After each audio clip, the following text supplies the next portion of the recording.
got my main man, Kiyan Ward, out of Largo High School in Maryland. Brother, what's going on? I'm doing good. Doing good. How are you? I'm good, man. Just working hard. I was checking out some of your moves. You kind of got the thing moving right now. Yeah, I'm trying to keep doing it. Keep doing it. Tell me about your role at Largo High School. My role at Largo is just to be the all-around guy, to be a leader, to make plays happen, and to win games. I think that ever since my freshman year, that's kind of been my role. So it's not a lot of pressure to just like accept the role. It's kind of just been like I'm walking into something that I've already been preparing for. PG County, right? Yes, sir. Kevin Durant, Seat Pleasant, native by way of DC. You've played in his on his AAU team. What was it like the first time you met KD? The first time I met Kevin was, I want to say, I was about 7 or 8, and he was like just kind of was in the league. I met him at a workout. He was working out at Largo actually, and I met him there, and it was just like a surreal experience. Like I'm 7, 8 years old. I don't really know who he is, but I'm thinking like, all right, this guy's he's pretty tall, and you know what I'm saying, like he's pretty good at basketball. So, I mean, that was probably one of the more like I never really knew who he was then, but when I met him around like 10 or 11, again, I was like, oh wow, like this guy is like some serious, and like he's really been like a older brother to me, like a mentor, I would say. So at that point when you were 7, that's like OKC Kevin. Yep. So look, when I look at flashes of LeBron, right? LeBron has always been LeBron, like every step of the way, whether it was his first stint in Cleveland.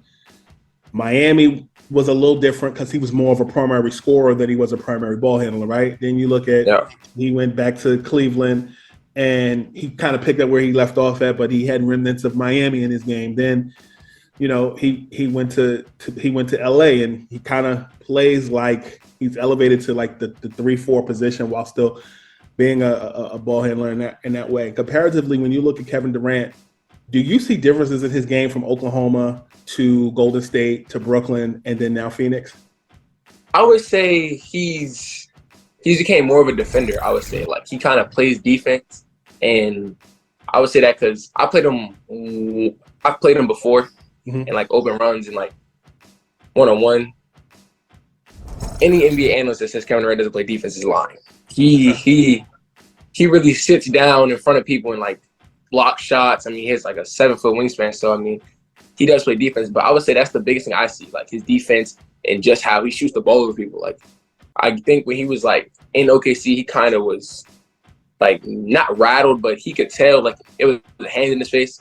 Now he doesn't really see a hand. He just sees like, oh, I just missed a shot because he missed it. Like you're not really going to affect him from missing a shot. It's kind of just like all on him, obviously. At your height of 6'7", playing defense against a 6'11" Kevin Durant at his size, if you're playing defense against him, do you aim more for defending him off the dribble, or do you try to aim more catching him in the air? You got to catch him off the dribble, because once he raises up, I mean, you're not blocking the shot. He has a very high release, and his arms are crazy long. So like you're not catching him in the air. So you kind of got to like attack him off the dribble. But even then, he uses his like physical attributes to like make sure that you're not going to like take the ball from him. So it's pretty hard to guard him. You had a pretty busy summer. Tell me what your basketball life was like over the summer and what it's going to entail going into the spring and this coming summer. The summer basketball changed my whole life, I would say.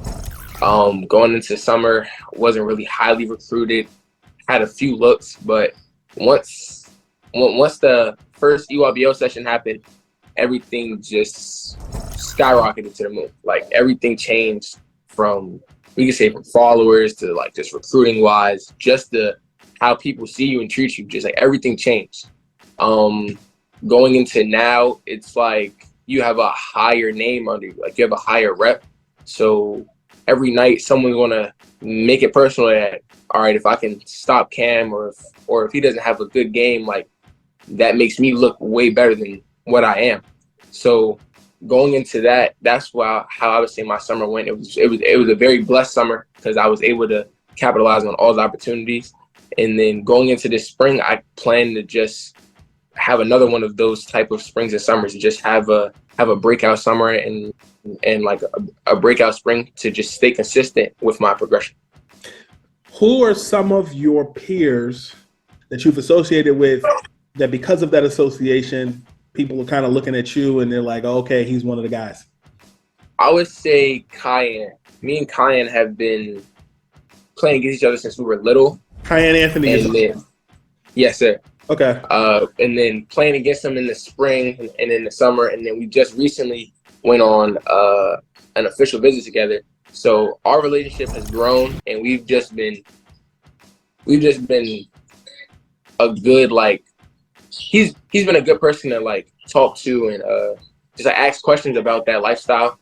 But like ever since me and him been competing, and it's been like broadcast now, I would say that's kind of what puts me in that company. Even going to all the like elite camps with like Nike and just the NBA's camps, those camps kind of put me in perspective. Like, okay, he can really compete with these guys as far as like on a national level.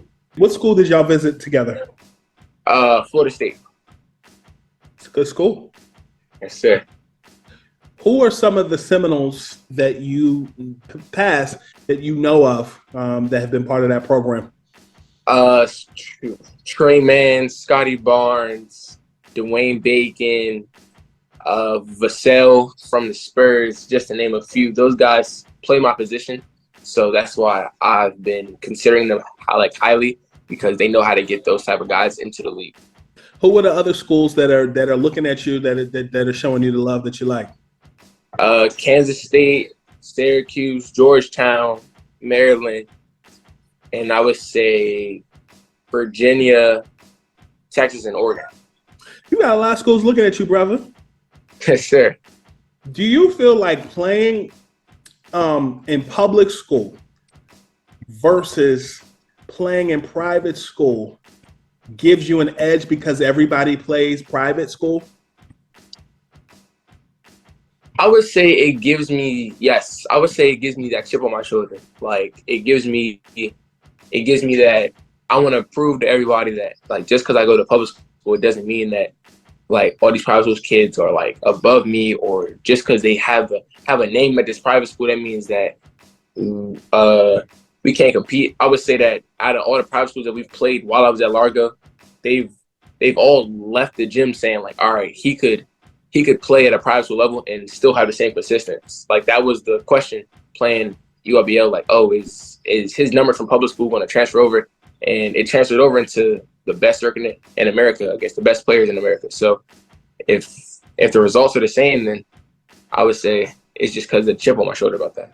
What is in the water in PG County? Why do they produce such good basketball players? We're just dogs. Like we're literally just dogs. Like it's no handouts down here. Like I'm not saying it's like poverty or anything else. It's just like from a basketball standpoint, you're not getting handed anything because everyone down here is a dog. Like you're never gonna play somebody and be like, oh, they're from PG County and they were soft or like we just beat them by like 1,000 points. It's never been that with the guys down here. It's always a grind no matter what game you're playing, private or public. You're always going to play someone that is like actually a dog. And I think that's what separates everyone else from the DMV. They don't have that grittiness to them like we do. Like we take everything personal as far as on the basketball court. Like we have a pride about ourselves that like you're just not going to be that guy when I'm playing. If you had to create a starting five, past or present, from PG County, who you going with? I'll go Fultz at the 1, Oladipo at the 2. Okay. Durant at the 3. Michael Beasley at the 4. I don't know if I lost it. Okay. I don't know. So instead of it being your starting five, we'll just say that's your Mount Rushmore. Yeah, that would be. So you said your top players that you grew up liking, watching: Markelle Fultz, Victor Oladipo, Kevin Durant, and Michael Beasley. Yes, those would be top 4. Okay. Okay. You talk about Kiyan, Anthony. Who does he play like? He gives me like James Harden vibes. Like James Harden, but Chris Middleton. Like he has a really, really good jumper. He can shoot it off the pull up. And he got a little bit of his dad in him too. He definitely can shoot the pull up a lot. He definitely is a good 3-point shooter. And he can get downhill. He can be sneaky bouncy. He can be sneaky bouncy. But he definitely plays it. But see, that's interesting because you're saying a combination of Chris Middleton with Harden vibes, and by actual position, currently James is a 1. He's a point guard. But then I feel like when he first came into the league, he was a 2-3. But then Middleton is a 3-4. And I feel like if he wasn't on the team with Giannis, he would probably play more 4 than he would 3. You're basically saying that Kiyan's bag is from positions 1. I feel like he could stretch if he gets taller from positions 1 to 4. If he gets tall, he can definitely stretch 1 to 4. I feel like. Now, can he guard 1 through 4? No. That would have to be on the toss up. Right. But can he score like a 1 through 4? If he grows to like 6'7", 6'8", for sure. Who do people say you play like? Or I get a lot of Jason Tatum vibes. Jason Tatum and like Kawhi type vibes. Just because Kawhi plays a lot in the mid range, and then like Tatum, he's just like explosive and athletic. So they say like those two people. See, when I hear you say that combination, Tatum and Kawhi, I think Tatum has the ability to be the number 1 scorer in the NBA. I think in our lifetime, you could see him average anywhere from 30 to 31, like T-Mac did some years ago. But then when you say Kawhi, I'm thinking defense. Do you? I play defense. Okay. I play defense. I sit down. Okay. I sit down. Okay. But the mid-range game, I feel like is such a lost art because everybody wants to shoot threes. And then when you look at guys like DeMar DeRozan, you look at Kawhi, and you look at Jimmy Butler, the mid-range game may be old school to some, but it's efficient. What do you like? What do you like about the mid-range game better than you like shooting from beyond the 3-point line? I just feel like it's more of a pro thing to do. Like if you can get to your spots in the mid-range and convert, it gives you a pro vibe because it shows that you're efficiently making shots. I feel like if you can make a mid-range consistent, then they have to honor that. So which opens up like every other aspect of your game because if you're making shots, they have to honor that you're making shots.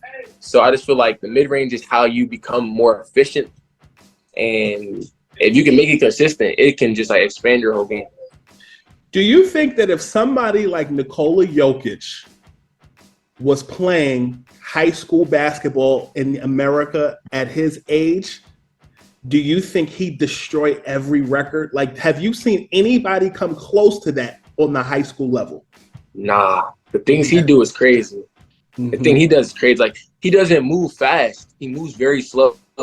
Like, he moves at his own pace, but it works. Like he's getting 40, 20, and like 15 and moving like slow, like half pace, basically. Like he's just basically like walking through the motion and still giving guys buckets. So it's like, I think if he played high school basketball and he still had all his attributes right now, he would kill. Like he would give everybody problems. Could that exist in the college game today, though? That skill set? I don't know, honestly, because I feel like when you look at the bigs in college, you look at like Hunter Dickinson and like Zach Edey, and you look at those guys and they're still questionable to get drafted. Like they're questionable. So I look at it as maybe not so much in college, but for him in the league, I feel like he gets away with it because he's so high productive, he can get away with it. But for other guys, I don't think so. I feel like if somebody like Jokic and his skill set now existed on a Spurs team with Ginobili, Duncan, Tony Parker under head coach Greg Popovich, I think they would have won about 3 or 4 more championships. It would have been scary because he just wouldn't. He would average way more assists because those guys can make shots, and he would be checking the 5th best player on the team. Like that'd be scary. That'd be scary. Because when you look at his game, like those Spurs teams, they ran the half court. Like they made you play at their tempo. It's the same with Jokic in Denver.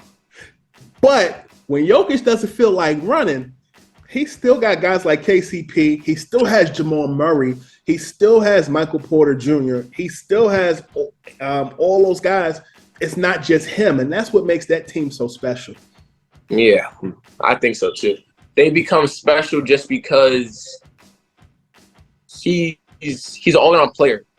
Like, I think Jokic is a plug-and-play guy. Like, if you give him a game plan and you give him a script of plays to run, he'll run the play, but he'll know how to, like, operate if the play doesn't work, too. I think that's his biggest thing. Mm-hmm. What's next for you?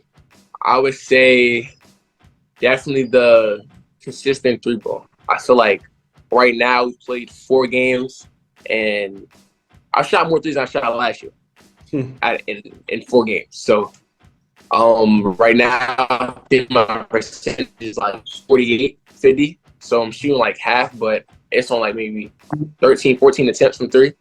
So if I'm shooting half, I'm feeling pretty good about it. But I want to get it more consistently, and then I think the next step is taking care of my body better. Mm-hmm. I've been injured.